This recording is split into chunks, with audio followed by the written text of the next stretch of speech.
This week on El Jefe's Chopshop, we snap an axle.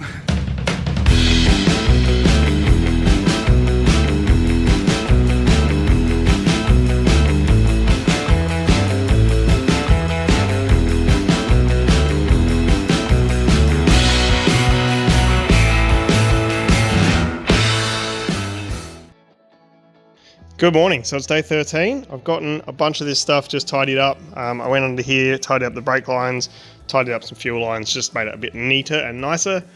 So now I'm working on the intake and I've got it pretty much ready to go. So this piece of tube coming from the rocker cover, which will go into the intake. We got the sensor and the other vent or whatever it is. All good to go. I need this piece of tube from Aiden and I need the drive shafts, which he's apparently doing right this second. So that's pretty awesome. So I just need to clean that up and get it ready to go. I can put it all in, paint it up and stuff. And I've just really spent the morning tidying, really. I haven't done anything in particular. Just put some covers back on under here and tidied up as best I could. Put some zip ties in places, ran the O2 from the back up to the firewall, all underneath heat shielding and stuff. So now that pops out down here, so we can actually get to it. Just making it a whole lot nicer. Here is the intake so far. So we've got a tube for the breather. I need to clean up that weld and clean up this flange because it's disgusting. But that's where we're at.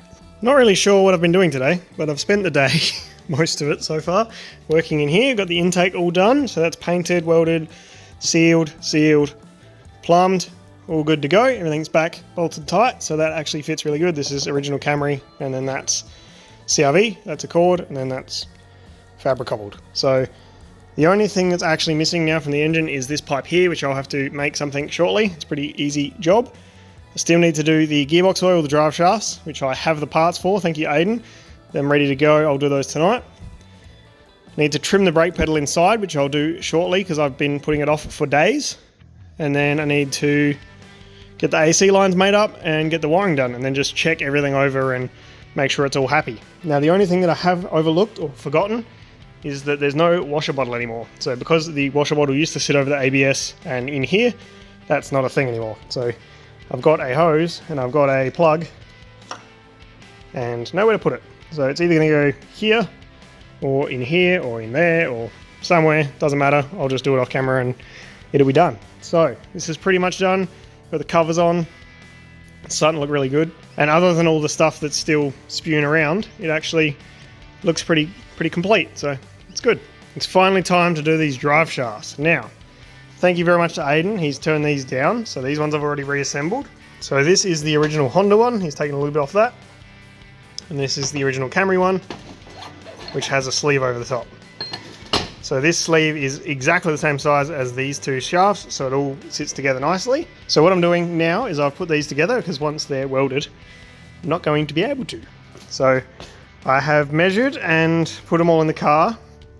Now, one of these joints, I think it's the Honda side, it actually collapses and expands about 25 mil. So all the way in and all the way out is that far. So I've marked in the middle, and if I cut this shaft here and cut this shaft here, should be about right. So that will leave most of the nice thick tube onto the Camry shaft. Now the reason I'm doing that is because Aiden said this one, which I had a go at, isn't quite the right size. It's like 0.1 of a mil or something out. So he said to favor that one and only put a little bit on this one. So my original plan was to actually butt these together and weld them and then put the tube on, but I cannot do that because of the way that it is. So I'm going to cut these down, tack this guy on, and then see if it all fits still. And then I need to drill a bunch of holes in this and then plug weld. Then I also need to weld either end of this tube onto the shafts. So this is going to be a bit of trial and error. I don't know if this is the right way to do it, but I've just gone in the middle of the movement and hopefully that's good. If not, I'm going to blow one of these things apart. There's a pair of these on Marketplace for $100, which I should get. And there's a pair of these at every junkyard ever. So I should probably go get some spares, just in case. A couple of quick chops, and that pretty much is mint. So the way that Aiden has turned that up, it leaves me a nice spot to weld in. So I'll bottom out this sleeve the whole way that way. And then this one, which is the one he told me to cut, once it's bottomed out, there's a good 15-20 mil there. So I can lay a nice weld around there, or a booger weld that I will claim is nice. So I'm going to tack that and try and put it in the car and see if it's the right length. I don't really know how to do this. I'm just making it up as I go. Well, I tacked it all together and it's in there and it fits correctly, and there is a bit of play. I've done the nut up now, but I can go full lock either way and it doesn't do anything weird. And given that it's got coilover, it should be pretty stiff, so I wouldn't think it'd move that much at all. Let's just cross our fingers and hope that that's good. I think it's about in the middle, so we should be okay. So with the drive shaft nut undone, it will move in, I don't know, 15, 20 mil, something like that. So there is a lot of movement. So hopefully that's in the right spot. Let's just wing it. So I'm pretty happy with how these drive shafts are coming out. So I've zip tied the boots as far out of the way as I can. I probably should pull this all apart, but I'm lazy. So I'm going to crank the welder up, try and make this decent. So then while this is hot, I will do the other shaft and then come back over to this one, drill some holes and do a bunch of plug welds, and then go back to that one and weld that up, and so on and so forth. Let's give it a shot. Second shaft tacked up, second shaft welded on the ends, but I need to drill and plug weld. And there we have two drive shafts ready to go. Now the welds probably aren't the best. I don't know. Let's hope this works. If they don't, they hopefully will fail safe, because there's a lot of shaft there and not a lot in the middle. So worst case is, I guess it snaps clean off and then one of these ends goes flying, or if it comes loose and inside the pipe it spins, that's not so bad. I don't know. Let's just put them in. So I'll wait for the paint to dry, but then I'll put them in. So the drive shafts are all painted up. Got zip ties on them for now. I'm missing some for the ends, so I'll have to get some more at a later date. But they're all ready to go back in. So I'll chuck these in and they can put the car on the ground. So the drive shafts are in, pretty much done. So I need 6 zip ties and I can finish off the drive shafts and put the wheels on and put it on the ground. How good. I have the final pieces. Big bag of zip ties and some split pins. The wheels are finally back on. Now there's one more thing to do, and that is gearbox fluid, and this thing can go on the ground. And we are done, for now anyway. This is the last night of my holidays. Drive shaft's done, zip tied, split pinned, wheels back on, gearbox is done.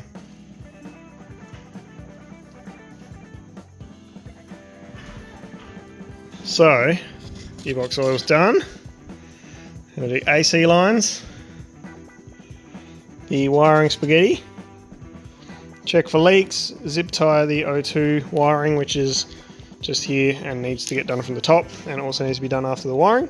I need to get a washer bottle, and I need to fix the rad hose up the top, which is that guy. Get a battery, because the one I've got is knackered. And then the interior needs to go back together as well, because it is a bit of a mess at the moment. But that's pretty much it. It's very, very, very, very close. So I feel like I did a pretty good job for my 2 weeks off, and I'll finish this up in the next week or so. Woo! If I don't sound particularly excited, it's because I am absolutely knackered. It's been a long couple of weeks, so I'm glad to have this thing back on the ground and done in the next week or so. So I'll cut forward to when I'm working on this thing again. Just quickly, I'm at the wreckers again, looking for washer bottles. So I've got a SV10 Camry, the older style, just here, and I've pulled off the washer bottle, so it's under the guard in these things. And there's also a Camry the same as mine, like 2 cars over. So let's see if it fits. So this is what we got. It's just a long stout on it, so it should be able to fit under the guard. So I'm under the model of Camry that's the same as mine, and then we've got the SV10 washer bottle just there, so it's above the bumper, which is good. It's above the cross member, which is even better. And then up the top here, it pokes out just up the top. It's pretty awkward, but it does fit. That sun is killing it. It's just here. So it is kind of awkward, but it will work. So now I'm going to leave that there and go have a look and see if we can find something that fits a little bit nicer into this thing. This is sort of more what I was thinking. This guy, quite small, quite square, and then has a long neck on it. So that would probably fit. So I'm going to rip this one out as well and chuck it over there. See what else we can find. Okay, we've got the washer bottle out of the Corolla there. So other than that step up bit, which is really annoying, it should fit pretty good, I hope. Now it's the right shape. I actually quite like it because it's got the double motor. Not that it really matters, but you know, another option, and it's quite square. So I'll try and get this thing in there and see if it fits. So it does fit straight up and down. It's just a little bit too tall. But if you put it on a bit of an angle, you can actually get to the washer lid a whole lot easier. So if you sit on an angle, it will clear the bumper a little bit nicer. The motor is the lowest point and the fill is the highest point, so that works out good. So I think this one's going to be the winner. I would like to try and find a 90-degree spout for it, but that's probably a bit wishful thinking. So what's even better is that's the original motor from the Camry for the pump, and that's the wiring from the Corolla. So that means that the Camry wiring will plug straight into that Corolla pump. So the older Camry one can disappear. I'll take that guy. That's a big hit. That would have hurt a lot. Holy moly. So the plan was to have the washer bottle come out of that hole there where the headlight is, but that will make filling it kind of awkward. So I've had a look, and if I drill that right there, if I drill that out to like a 50mm hole, I should be able to get the washer bottle neck through there. It'll be in a nice usable spot, and then the mounts pretty much line up with the chassis rail, so I should be able to put some nutserts in the chassis rail and we should be good to go. Let's drill a huge hole in the Camry. Just a tiny little 2-inch hole, which I'll paint and finish off nicely. Turns out my guess measurements with the bracket was wrong, but that fits in there nicely. Now, the only problem is it's upside down, which is super annoying to me and probably me only, but that is going to fit. So now I need to make some kind of bracket and get it mounted. Well, that was quite a pain in the bottom, but we got this guy in, and I've done 3 brackets under here, and this thing is incredibly sturdy. So alright, I need to extend the wiring. I've already done the plumbing to the bonnet, so I'll extend the wiring and put all this back together. Well, that was a real pain in the bum, but it is attached, it's nice and firm, and then I've extended the wiring so it all goes underneath. I also have a bonnet, thanks to Tim, because he stopped around yesterday and helped me put back on. So all the washer bottle is done. Now I can move on to the under tray plastics. So I've put on the under trays now. A few well-placed zip ties because the plastics are ripped. So it should be okay. And I've added one that I didn't have before. So it looks a bit neater, and it also hides most of those crossmember bolts. You can kind of still see them, but not from here you can't, so that'll be fine. Everything does fit under the bonnet, by the way. I didn't actually say that, but it's all very clear, so we're good there. Now back to the list. So I need to fix the steering column, and that's about the only thing I can do right now, because I can't do the power steering fluid until it runs. The cruise and throttle, I need to work out what we're keeping and then mount them, so that's easy enough once I know which one we're keeping. Battery I need to buy, which I can do later. O2 wiring zip tie, I need to wait till we're doing the wiring. Check for leaks. Radio is checked, fuel is not checked because I need to run it. I've checked what I can, but it's not finished. Clutch is done, oil's done, gearbox is done. Power steering fluid is currently leaking everywhere, but I also need to fix it. And then we've got the wiring and the AC lines, and the AC lines are off at the shop. The wiring is probably happening maybe next week, because Richo's back's feeling a little bit better. By next week he should be a whole lot better, hopefully. But look at that. Just a boring old Camry. So, being that it's the only thing on the list that I can do, steering column. So, what happened is I put this thing on the ground, turned the steering wheel, and this joint here slipped. So that's the one that joins the steering column to the rack. Now, I had troubles with the bolt originally, and turns out I rounded it and also didn't do it up tight. So it was like cross-threaded, rounded, and not tight. So it didn't do anything. So I just drilled it out and put a nut and a bolt through it. Seems fixed. So now I can go to full lock and reef on the wheel further into lock, and it doesn't just spin the wheel. So that's all fixed. That was a nice easy one. I was hoping that was going to be the case. I was really dreading that I'd strip the rack or something and had to pull the rack out. So that would be a bad time. So all fixed. So it's probably been about 2 weeks since I worked on the Camry, but I have got some updates. So the aircon lines are back from Mr. Navi, so thank you very much to him. Now this one is 3 pieces. 2 of them are Honda, and then this one is Camry, and then the other one is Honda all the way up to here, and then that last little bit into the condenser is Camry. So they need O-rings and it needs to be gassed and stuff, but to do that it needs to work, so we need to do the wiring. So that leaves pretty much the only thing left to do is the wiring, and Richo has this week off, so he's hoping to get a bit of time to come around here and wire it up. So hopefully there'll be some big progress shortly, but we all know how much he loves being on the camera, so we'll just skip through the wiring process.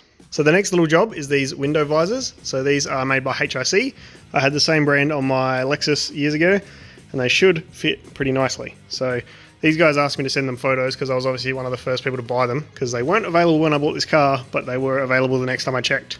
Both sides are on and they're looking pretty good. So I'm not 100% sold on these things, but they fit quite well and they are exactly as advertised. They're slightly more black than the rest of the black on the car, which, you know, is probably the car's fault, being quite old. And I don't really know if I like them all that much, but they do look pretty good and they do what they say on the box. So I'll wait till I get it outside and think about it a bit more. I'm running out of stuff to do, so I'm putting more carpet in underneath the seat to try and make it more quiet. I don't know, man. I just want this thing to be really quiet. Well, that was incredibly difficult to get the back seat back in, but it's in. So that is a used space, so hopefully that makes a difference. CRV floor mat, carpet square. There's a CRV mat under there, and then whatever that is, I don't even know what that's from. And then the original Camry carpet back on top. Can't even tell. There's one more very important step on this Camry. Yes, I've modified them so they don't say iVTEC, they just say VTEC, because the badge is quite big with the eye on it and it looks a bit weird, so that'll do. So yesterday Richo spent a lot of time with the wiring, so we've gotten it a lot better off. I'm still learning obviously, so he's doing a lot of it. I will try and give you a bit of a rundown of what we did later, or what he did later, but this is how yesterday went. So Richo's done heaps of stuff. We think we're ready for a first start, so give it a bit of a spray of Start Your Friend and crank her up.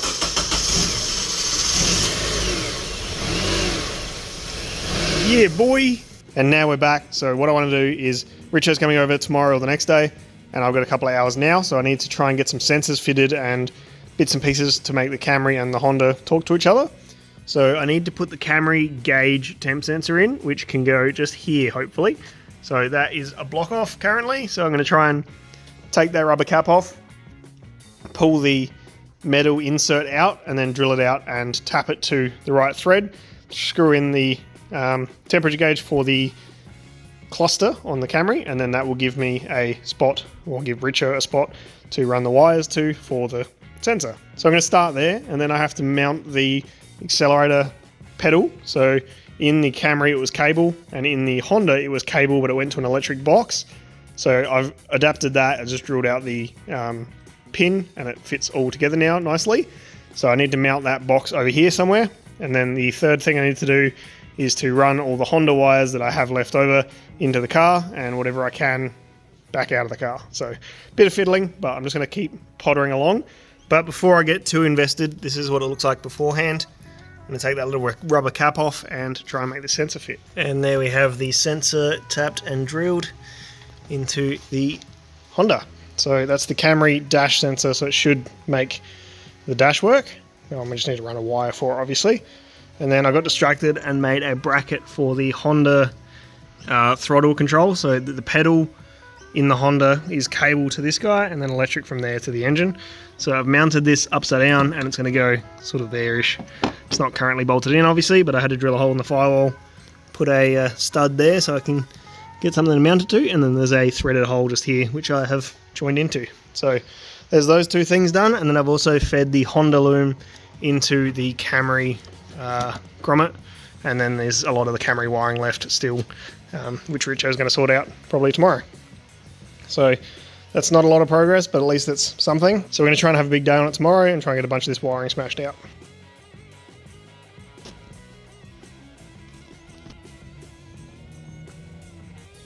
So we've spent a few days trying to organise this wiring. So Richo's halfway through it all, and I'm glad he knows what he's doing because this is an absolute mess. But what I've done is trim the brake pedal. So now it fits the rubber, and also you can use that and not get your foot caught on it. I've put the center console back in and the gear stick cover and everything. So the gear stick needs to get heated up and bent because it's in neutral currently and it looks like it's in fifth, so that's not great. I swapped the steering wheel for a slightly better one, but it's still not great. Got the weather shields on. So I've also pulled apart the gauge clusters and swapped the speedo over. So I put the V6 speedo and odometer into the 4-cylinder dash. So I've got the 4-cylinder tacho, the manual dash, so there's no gear selector in it, and then swap the speedo over so it is correct. Goes to 240 k's instead of 220 k's, which I'll never need, and it also has the correct miles or kilometers. So I've done that. That's all back in and looking pretty good. The engine bay is still looking like a mess, and there's still wires everywhere, but Richo has a bit more of a plan, so that's great. And what I'm going to do is I need to run the battery to the boot because we're going to leave this space for later. So I'm going to just put the battery in the boot now, and then all the wiring can get redirected rather than doing it one way and then moving the battery in like a year and then having to move everything. So this battery can go. The bracket that holds the battery up, so there's a big plate that can go as well. So I'll drill that out today, and then that can go in the boot. And I've got to get a little like bulkhead guy and chuck it in here somewhere and run the cable to the back. So Richo's got a little post where you can run all of the power wires that need direct battery power to that, and we can get a bit further. So this is the big bracket that I'd like to remove. So I need to get whatever seam sealer this is off and then find the spot welds and then drill those out, and then I can get this guy off of the rail. So the reason I'm doing that is because when I go to a turbo somewhere over there in the future, the radiator is going to have to move forwards, or backwards in the car, I guess. Put a intercooler in here, and then I'm going to have piping running straight through here, so I may as well just move the battery and the tray now and save myself that headache later. So the next job on the list was to run speaker stuff to the boot. So we've got the 3 RCAs here. We've got the like remote on for the amps, and then I'm going to put the battery over here, in which case I need a battery cable. So I have a nice big battery cable all run inside the car. So that was quite a pain in the bum, but it's all under the seat and then through the carpet in the middle there, under the center console, and then currently comes out in the dash there. So it's not hooked up at either end, but it is in the car, and the hard part is done. So it's ready to go when I am. So now I'm just going to move on to the next job. I'm at the wreckers again. I'm chasing Camry parts, of course, but this is kind of interesting. So V6, it's the early one like mine, I'm pretty sure, but that's a manual gearbox because it has a wiggle stick. And this one is a Camry V6, not a Vienta. So I don't know what the hell is going on in Toyota in the 90s, but there's all sorts of random stuff going on. So if you want a 3VZ and a manual box for your MR2 project, like everybody in the world, here you go, Elizabeth, you pull it. Richo pointed out that this climate control had a globe out, so after a lot of fussing, I fixed them. It's really annoying. And then if you turn the headlights on, there is also a different globe, which is up back here, that was also out. You can't tell, but it works now. So it's been many days since I've given you an update on this thing. So Richo's been working on the wiring, obviously. I've done not a lot because I can't do a lot. I cleaned up the power wiring from over that side and joined it into the Honda loom and got it over to this side. And Richo's repinned a fuse box and getting it all to go back into the car. So inside the car still looks like a huge mess at the moment.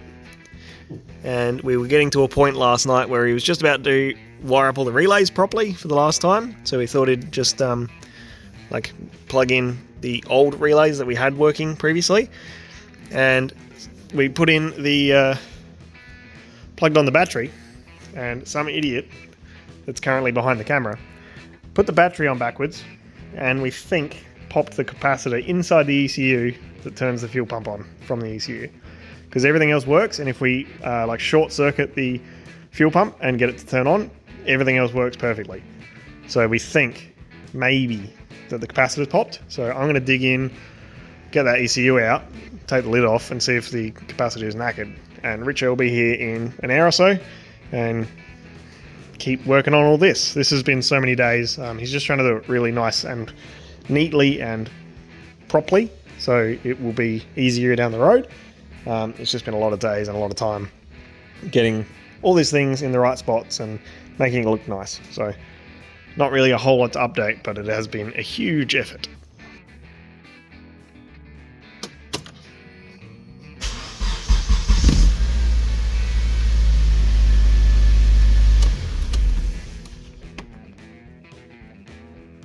So we're just trying a capacitor resistor setup.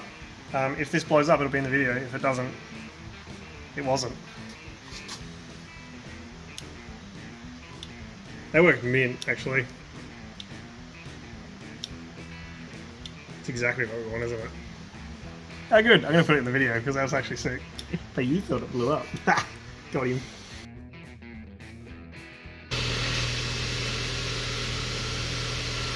Well, the camera's running, so that's pretty good.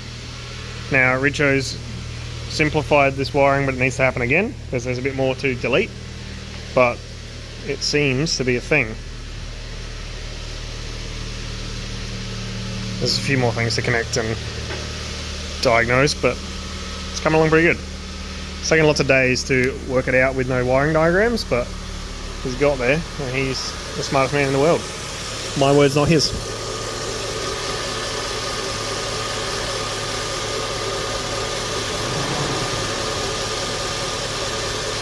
Fans work.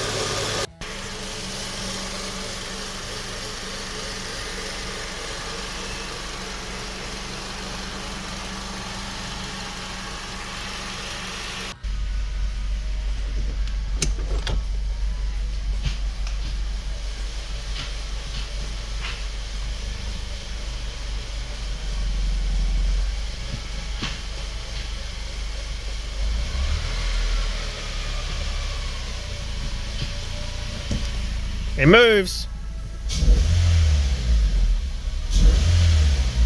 Woo! You're an absolute hooligan. Yeah.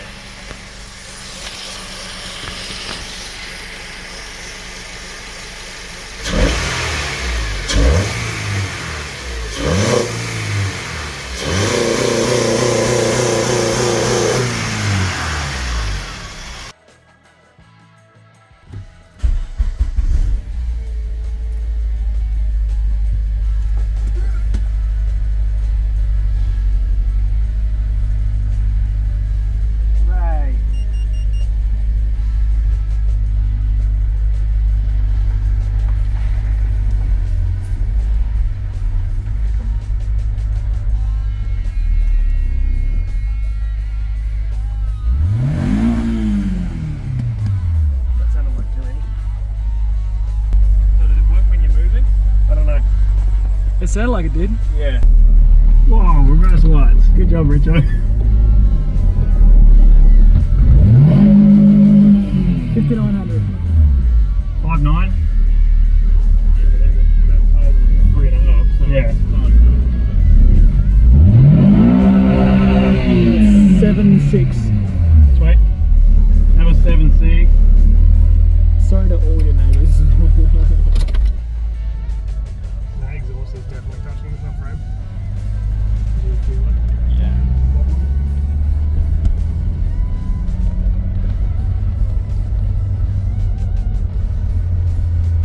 Is it singing at all close? Like Speedo? yeah. That's the Honda Speedo. It should be close because I imagine the tyres are pretty similar size. It sounds pretty close.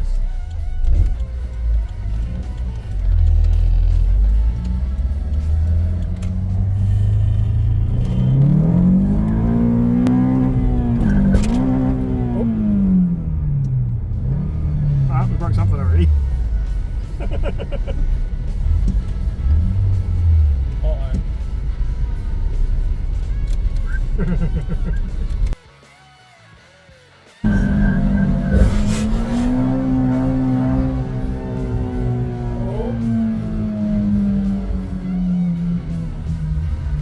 also the rear tyres are scrubbing pretty bad. Yeah, I noticed that. Interesting. Let's find out. This is all happening real time. Let's make a 98. There's no point putting fuel in it if it don't go anywhere. It's not going to go anywhere anyway. Fuel.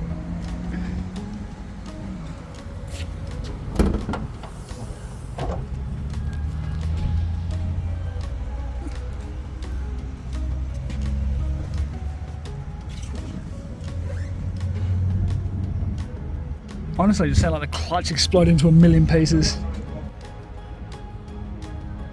You think it popped out of gear and just...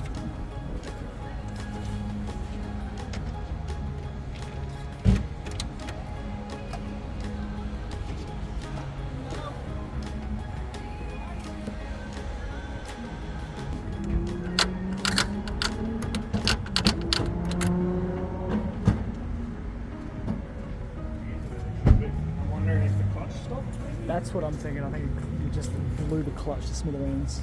No, like the slave, I think. Oh. I wouldn't have thought it'd be the actual clutch because it was not violent enough for that. There's a screwdriver there though. Is there? I'm gonna grab that out.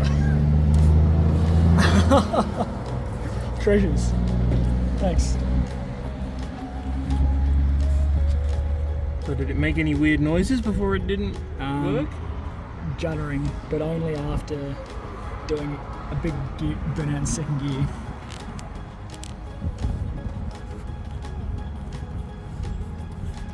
Did he snap an axle? How did he join them? By welding them. Yeah, but like, did he just butt them or did he sleeve them? I think they just butted, but don't quote me on that. If they butted and it let go, it would have let go dramatically and you'd see. That's true, actually. Yeah. Oh yeah. Oh damn. The right one? Yeah. Yeah. I didn't know if he'd done both of them. Oh jeez, Jeffrey.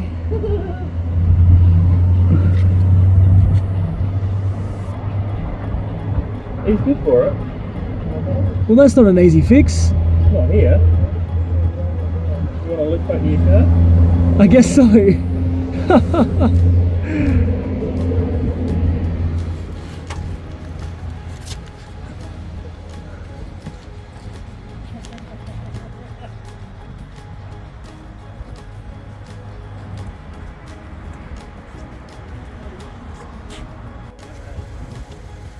The best thing to do in your project car is immediately try and snap second. I did stop.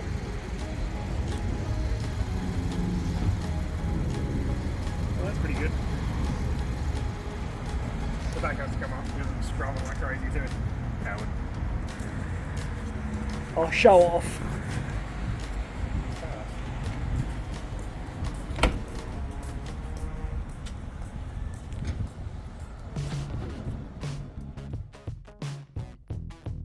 So at about 11 o'clock last night, I snapped the axle and had to leave the car at the servo. So then we went out for dinner, because that was the plan anyway, out to Billy's, of course. Went to bed about 2 o'clock, laid in bed till 4. Couldn't go to sleep because I've been on night shift, so I got up and edited until 6. Went back to bed, and now it's about 11. So I'm going to go take the Corolla, we're going to go to the service station, and I'm going to try and pull this axle out, bring it back here, weld her up, bring it back to the servo, put it back in, come back again. So let's go do all of that. Got all my tools loaded up. Hopefully this is a pretty quick process. Okay, I'm here with the rescue car. Let's get this thing jacked up and get this wheel off, get this axle out. It's 35 degrees already. Great. It's been about 20 minutes. Got the axle out. Let's have a look at the damage. So, straight through the weld. So it wasn't hot enough, but also where it was hot enough, it's ripped through. So, take it home, weld it up, bring it back, put it back. Sure is what I expected. Not great. Did rip a chunk of the axle off with it though, so that's interesting. So I'll try and get these two parts apart and then grind them back and weld them up again. The axle's changed, still hot, can't touch it, the welds are still hot, so that's quite funny. All back together, need to take it off the jack and it's done. I need to drive that home, walk back here and then drive that home. Yay! Well, the axle's fixed and the battery's dead. So take the Corolla back, get some jumper leads, and try and get Emily to give me a lift back, and we'll try and jump start this thing. We're back in the car, it's running. Emily gave me a jump start, good to go. Gonna go to the car wash and wash this thing. We're at the car wash, all cleaned up. Em came for a little cute date. So I'm just gonna go through the OBD2 scanner and get the information up again, make sure it's not overheating and stuff, and I'll actually take this thing for a test drive down the highway and stuff, and maybe not rip on it as hard, because I don't really want to do that again immediately, because that was a pain in the ass. Got the same 4 areas, which is fine. I mean, it's not great, but it's fine. Anyway, I'll let you know when something else breaks. So I'm going to do a little highway rip, because at least on the highway we can do 110, which is apparently the top of second gear, as in the tippy top second gear. So second gear, I'm doing about 40, 50.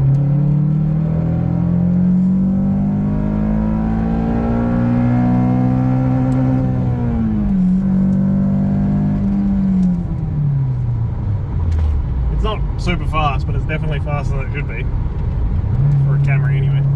Pretty fun. What do you reckon, Jackson? I get it. I love it.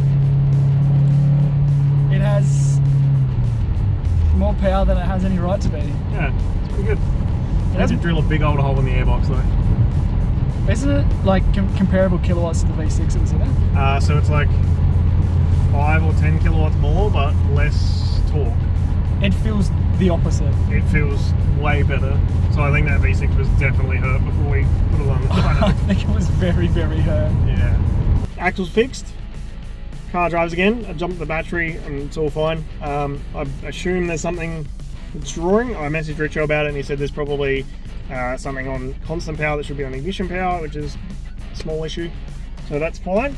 I just did about probably 30 or 40 Ks round trip at 110 and it all seems really happy. The back needs to come up because the tyres are scrubbing on the guards. The front needs to come down because it gets really like squirrely at any kind of speed, even like 70. Needs a wheel alignment because the steering wheel's on the wonk, and it also, all the tyres are wherever, because I did the suspension and then also changed the engine, so it's all a bit weird, and I changed bushes and stuff. So wheel alignment, lift the back up, fix that electrical drain. Once I welded the axles back together, seems fine. I haven't ripped it quite as hard. I haven't like banged a gear, but second gear from low speed and then up to like red line is fine. Doesn't get hot. I don't know what else to report. It seems really good. Oh, the shifter is very notchy, which is really nice, but it's in the wrong spot. So it just feels like it's in the wrong spot the whole time. So I need to fix that. And a little more left to right throw would be good because it's a bit stiff at the moment. So I don't know how I'm going to fix that, but I'll have a look into it. Other than that, it's actually pretty decent. The engine mounts are kind of hard. That's probably my biggest complaint, but I knew that was going to be a thing. Also, there's no vibration from the axles, which I expected, because they're not balanced and they're also just sort of welded together. So, seems good. No, everything I think of is working quite well. So, pretty happy with this. Thank you very much for watching, and we'll see you next week.